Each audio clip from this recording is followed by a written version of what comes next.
Gladiator, one of the best and most overpowered towers in the game to date, versus Warden. Since Warden's been buffed, these towers have never been closer, and it really brings up the question, which is better? So let's get right into it. Now let's start with max level comparison for overall expectations of each tower. Warden comes in at a DPS of 144 and a range of 7, with the inclusion of stunning as well as stun immunity at the price of 1 DPS per 150 spent. Gladiator on the other hand is a bit more complicated with a DPS of 100 on average with its ability, and a range of 6. It recently got a change though, where its ability makes it unable to attack for about 2 seconds, reducing it to roughly 95 DPS. When maxed, it comes at a price of 1 DPS per 115. This is insane value, as it assumes Gladiator is only damaging one enemy. In case you are unaware, Gladiator's slash allows it to hit all enemies in a 180-degree arc, making it a crowd control tower. So which is better at max? Well, I did a test on Molten mode for accurate results, where I placed the max one of each around wave 30, and these were the final damage counts after wave 40.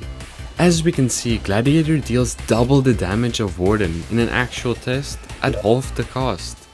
That's crazy, since that means Gladiator has an overall 4 times better cost efficiency over Warden, when not accounting for Warden's stun. How shocking. Now sure, Warden sucks for normal to fallen mode, but what about the other modes where stuns become more and more important? Starting with Badlands II. Okay, so loading into the map, figure out the problem with using Gladiator here. A. There's 3 lanes.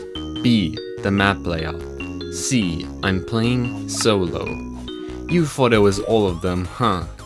No, well yeah, but mainly B. The effectiveness of Gladiator is pretty bad, as crowd control towers are always best at the front of maps, but the layout forces you to place them back here. This makes early game fine, but as the waves progress, the fast breaker hordes are pretty hard to stop. This makes Warden the overall better option, as it can actually provide some good support during the whole run, as the middle lane is especially vulnerable to speedy enemies. Next, I tried Pizza Party. Starting with Gladiator, the map layout was already a way better fit, with a single lane and some decent early curves on the map. It does pretty decent early, although it needs support to not leak, so it's not exactly self-sufficient like any other tower on these modes. Overall, it did decent crowd control for the cost, but it felt kinda weak later on, which is kinda to be expected of the low cost though. Warden on the other hand performed slightly worse on the early waves. The later waves however, it became really useful, with its stun delaying the bosses quite well. Here on wave 39 with Gladiator, the rush gets pretty far, making it basically halfway. However, with Warden, they basically get stopped in their tracks. As for round completion times, this is likely not very accurate, but with Gladiator I got 18 to 20 minute runs, but with Warden I got 19 to 22 minute runs. So overall for Pizza Party, I can say that if you want to grind coins, go for Gladiator, but if you want to play it safe, I'd probably go for Warden. Thus I would make this a draw, as both can be just as useful as the other. Next we have Polluted Wastelands 2. The Fruit Loops of this map might make mini towers appealing, but do not be fooled. Tons of enemies are fast, which really brings down their appeal. This is especially true for Gladiator, which is not able to slow them down. Warden meanwhile can stun lock the majority of enemies. This makes me overall lean towards Warden, as Gladiator's damage is just not enough for this mode. To be honest, I have not won Polluted Wastelands yet, because I'm saving it for a challenge on the next video, so take this map opinion with a grain of salt. Now we have the hardest mode of them all, Hardcore. Gladiator does really well defending the early waves, but the second flying and lead show up, Gladiator feels a lot less useful.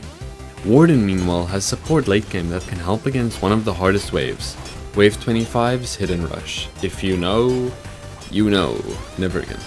And not to forget, its lead detection from level 3 as well as its stun immunity makes it even more appealing. This makes Warden the best choice for hardcore, supported also by the fact of it being used in the most popular hardcore strategy, Lucelle. So looking at all the modes, we have 3 modes for Gladiator, 3 modes for Warden, and 1 draw. From this we can say Gladiator is best for the normal modes, whereas Warden is overall better for the special harder modes. Now best of all, these towers complement each other very well. Warden's stuns cause hordes to form, and Gladiator can then slash them all at once. This makes coordinating with a teammate with each having one of the towers a really good idea. Okay, I know you guys would like a true winner though, so I'd say Gladiator, as it just leads to getting more coins in general. If you appreciate short to the point videos, consider subscribing and I might just give you one gem. See you on the next one.